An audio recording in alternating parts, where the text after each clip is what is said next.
During the 2020 George Floyd protests, the U.S. Postal Service unconstitutionally held and searched 4 ordinary boxes containing thousands of face masks being shipped from Oakland, California to protesters around the country. The story was picked up by multiple media outlets and even resulted in a congressional inquiry. René Quiñonez, a longtime activist and owner of Movement Ink, a screen printing company in the Bay Area, filled the orders. Movement Ink is a very small, family-run, community-driven business. If you are anywhere in the Bay Area and ask about, an organization that's socially conscious, more than likely our name would be at the very top of the list.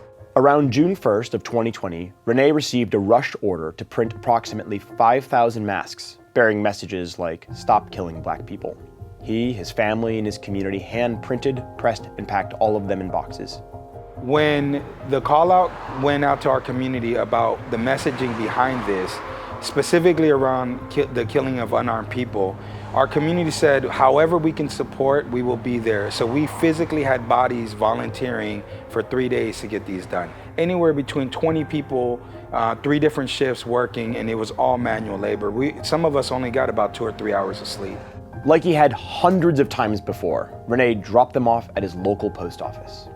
So we shipped the packages. We're excited to have completed the project. We're now just tracking them to make sure that they get there. And at some point we realized that they were on the tracking, that they were seized by law enforcement. At that point, I have no idea what's going on. I'm confused, and in all honesty, I'm afraid. René submitted Freedom of Information Act requests to the Postal Service. Those documents confirmed what René already knew, that his packages were seized without any legitimate reason. Absurdly, postal officials tried to justify the warrantless seizures because René's boxes were taped on all sides and sent from a frequent shipper of packages. These weren't wood, these were just basic cardboard boxes, the same type that Amazon may use every single day of the year. These suspicionless seizures violate the Fourth Amendment, but vindicating that right is difficult. The Fourth Amendment prohibits seizing or searching personal property without an individualized basis to believe that it contains contraband or poses a threat to public safety.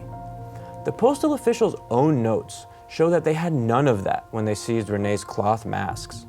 Unfortunately, these kinds of abuses persist in large part because federal courts have erected so many artificial barriers to holding federal officials or agencies accountable for their constitutional violations. As if the constitutional violations weren't enough, the seizures also harmed René's business and community relationships. So obviously, by us losing orders with our longtime allies and movement building partners, the financial blow to us was really hard. It was really difficult.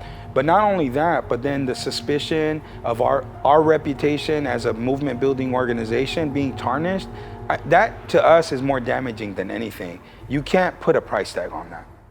To vindicate René's and everyone else's rights to be secure in their personal property and political speech, the Institute for Justice is representing René and Movement Ink in a federal constitutional lawsuit challenging the suspicionless detention and searches of their political mask shipments. What I would want from the government is, to be honest, an apology, and I want them to be held accountable.